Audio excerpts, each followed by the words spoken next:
Hello students, my name is Manisha and welcome to my YouTube channel. Students, हमारा जो chapter हमने start किया हुआ है वो है सैम्पलिंग एंड सैम्पलिंग डिस्ट्रीब्यूशन, जिसमें अभी तक मैंने 6 से 7 वीडियोस जो है अपलोड कर दी हैं। तो अगर आप सभी ने अभी तक वो वीडियोस नहीं देखी हैं तो आप उन वीडियोस को देख लीजिएगा। मैं उन वीडियोस का लिंक इस वीडियो के डिस्क्रिप्शन में आपको दे दूंगी। और स्टूडेंट्स, वीडियो का डिस्क्रिप्शन बॉक्स आप जरूर चेक करें, ठीक है। और अगर चैनल पर नए हैं तो चैनल को सब्सक्राइब जरूर कर लीजिएगा। तो आज का जो हमारा टॉपिक है स्टूडेंट्स वो है sampling and non sampling errors, ठीक है। ये बहुत ही इंपॉर्टेंट टॉपिक है एग्जाम के पॉइंट ऑफ व्यू से, ठीक है। तो अब चलिए स्टार्ट करते हैं हम हमारी आज की वीडियो। सैम्पलिंग एरर्स, तो सैम्पलिंग एरर्स कौन से होते हैं? सैम्पलिंग एरर्स जो हैं वो ऐसे एरर्स होते हैं, ऐसे मतलब कि त्रुटि हम इसको बोल सकते हैं, ठीक है। ऐसे मतलब कि एरर्स होते हैं ये जो रॉन्ग सैम्पलिंग मेथड को सिलेक्ट करने के कारण जो है हमें फेस करने पड़ते हैं, ठीक है। ध्यान से सुनना, सैम्पलिंग एरर्स कौन से होते हैं? ऐसे एरर्स होते हैं जो रॉन्ग सैम्पलिंग मेथड सिलेक्ट करने से हमें जो फेस करने पड़ते हैं वो होते हैं हमारे सैम्पलिंग एरर्स, ठीक है। तो अब रॉन्ग सैम्पलिंग मेथड हम कैसे सिलेक्ट करेंगे, ठीक है ना। मतलब कि हम कोई भी मेथड अगर सिलेक्ट कर रहे हैं, हमें डाटा कलेक्ट करना है, ठीक है, और जिस मेथड से हमें बोला गया है हमने उस मेथड की जगह किसी और मेथड का यूज कर लिया तो उस टाइम पे हमें एरर्स फेस करने पड़ते हैं, ठीक है। तो ये कुछ एग्जांपल्स हैं कि कौन कौन से एरर्स जो है होते हैं, ठीक है, कैसे होते हैं। तो फर्स्ट है इसमें गलत सैम्पलिंग मेथड का सिलेक्शन, जो अभी मैंने आपको बताया। सेकंड है इसमें सैम्पलिंग यूनिट्स का गलत सीमांकन, ठीक है, ऐसे में भी जो है सैम्पलिंग एरर्स है ये एक टाइप का। और थर्ड इसमें क्या है? पॉपुलेशन की परिवर्तनशीलता और विचरणशीलता के कारण।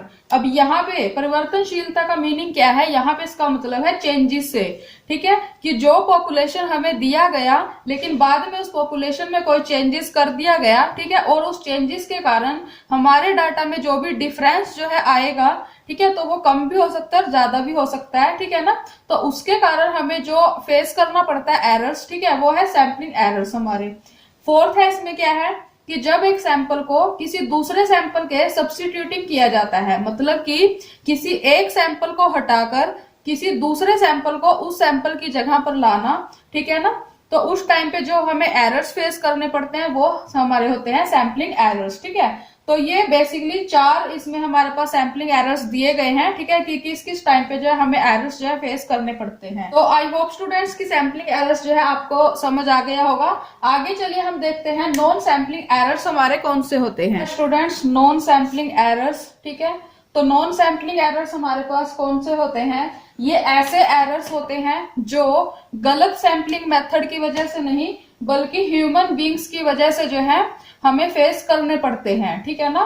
ध्यान से सुनना, मैंने क्या बोला कि ये कौन से एरर्स होते हैं? ऐसे एरर्स होते हैं जो ह्यूमन बींग्स के कारण जो है हमें फेस करने पड़ते हैं, ठीक है। तो कौन कौन से अब इसमें हम एरर्स इंक्लूड करेंगे?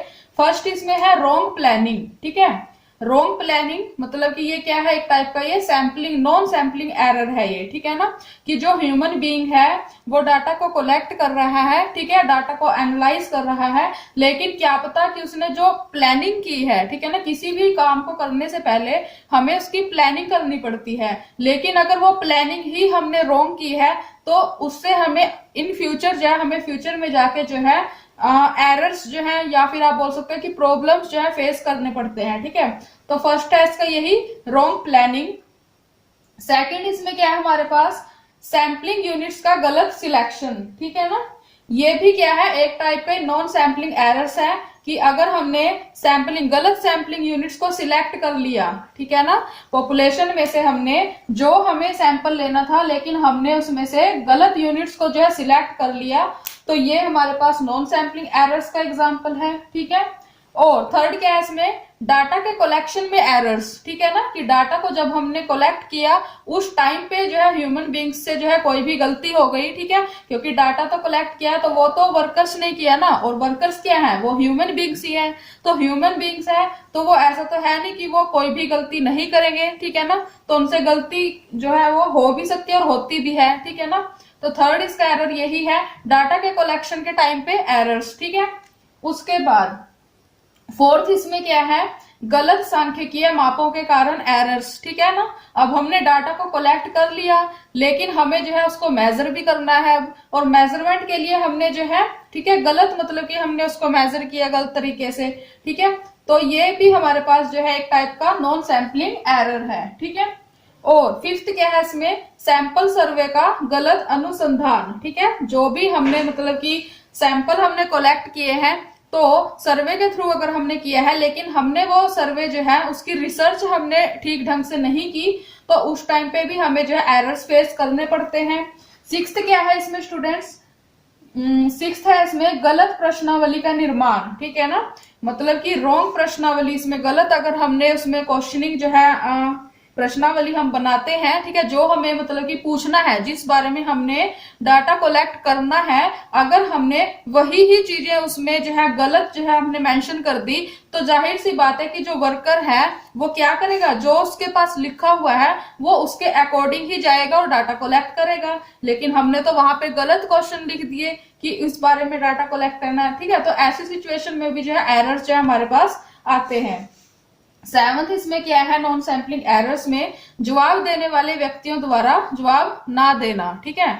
मतलब कि हमने जो है किसी को डाटा कलेक्ट करने के लिए बोला वर्कर्स को, ठीक है, लेकिन जिसकी वो ड्यूटी थी, ठीक है, जिसका वो काम था, उसने वो काम कंप्लीट नहीं किया, और ना ही उसने आगे कोई मतलब कि जो कोई भी मतलब कि आगे उसने आंसर नहीं दिया उस बारे में, ठीक है। तो उस टाइम पे भी एरर्स जो है हमें देखने को मिलेंगे यहाँ पे, ठीक है। तो ये है इसका सेवंथ पॉइंट। एट्थ पॉइंट क्या है कि डाटा की कलेक्शन के लिए प्रशिक्षित व अनुभवी स्टाफ की कमी। मतलब कि हमने डाटा कलेक्ट करने के लिए वर्कर्स को तो भेज दिया, लेकिन वो वर्कर्स जो है ट्रेंड ही नहीं है, एक्सपीरियंस ही नहीं है उनमें, ठीक है, कि कैसे काम को करना है, ठीक है। तो ऐसे में भी जो है गलती होने की संभावना जो है वो बहुत ज्यादा हो जाती है, ठीक है। तो इस टाइम पे भी जो है एरर्स जो है बहुत ज्यादा फेस करने पड़ेंगे।